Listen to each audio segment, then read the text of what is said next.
Hello bachcho, let's read the question. Three rings, each of mass m and radius r, are arranged as shown in the figure. The moment of inertia of the system about y dash will be. So question में हम लोगों को तीन rings दी हुई है, तीन rings है एंड एक एक्सिस दिया हुआ है y डैश. तो हम लोगों को पूछा है कि मोमेंट ऑफ इनर्शिया क्या होगा. तीनों रिंग्स का मास mm इंडिविजुअली और रेडियस r इंडिविजुअली है. So let's see the key concept in this question. यहाँ पे की कॉन्सेप्ट क्या है? की concept is,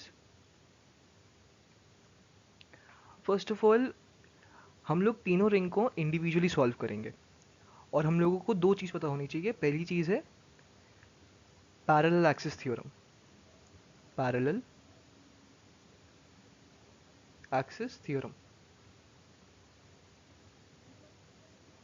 parallel axis theorem state करता है moment of inertia about a point P is equal to moment of inertia about centre of mass plus m into d square, where d is distance of point P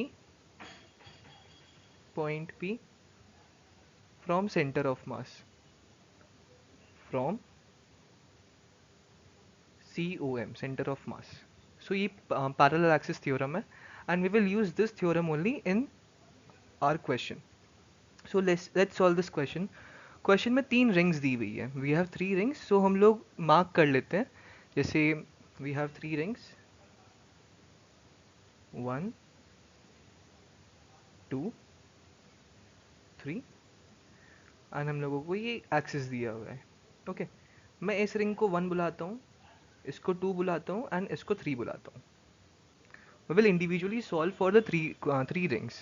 So case 1, our first ring, ring 1,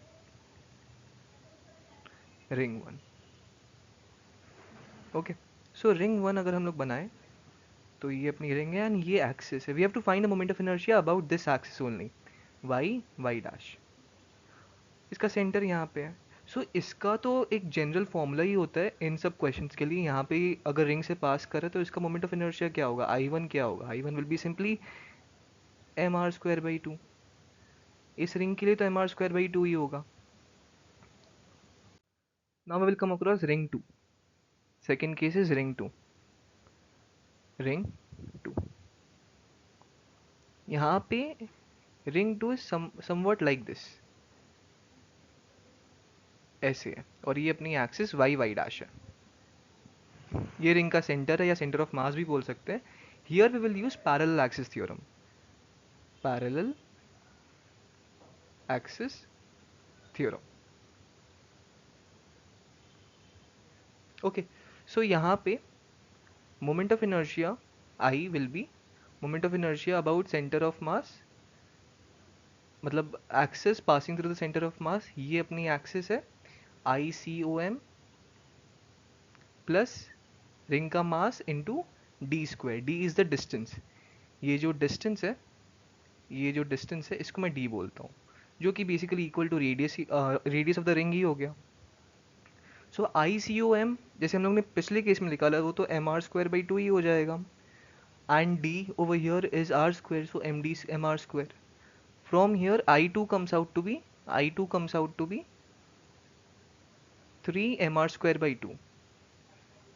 similarly अगर हम लोग third case के लिए solve करें, third case के लिए, सो वहाँ पे अगर I3 निकाले हम लोग, सो I3 का भी सेम ही चीज़ होएगा, वो भी 3mr² by 2 ही होगा.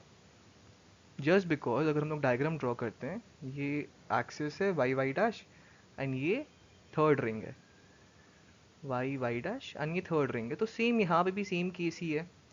मोमेंट ऑफ इनर्शिया यहाँ से ये r है, सो यहाँ पे भी 3mr² by 2 ही हो जाएगा.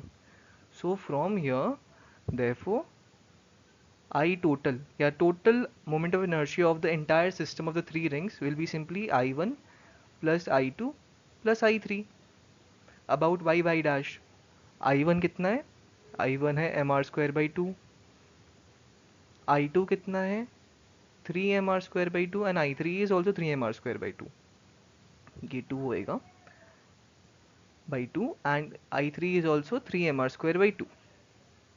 सो यहाँ पे टोटल जो मोमेंट ऑफ इनर्शिया आता है, I total, I is equal to, यहाँ पे 3/2 होता है 3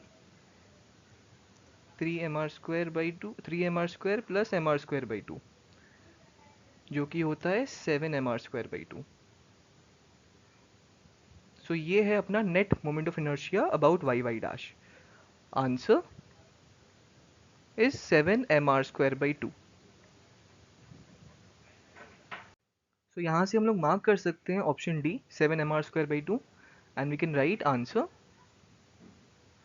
D 7 mr²/2। So I hope आप लोगों को सोल्यूशन समझ आया हो। Thank you.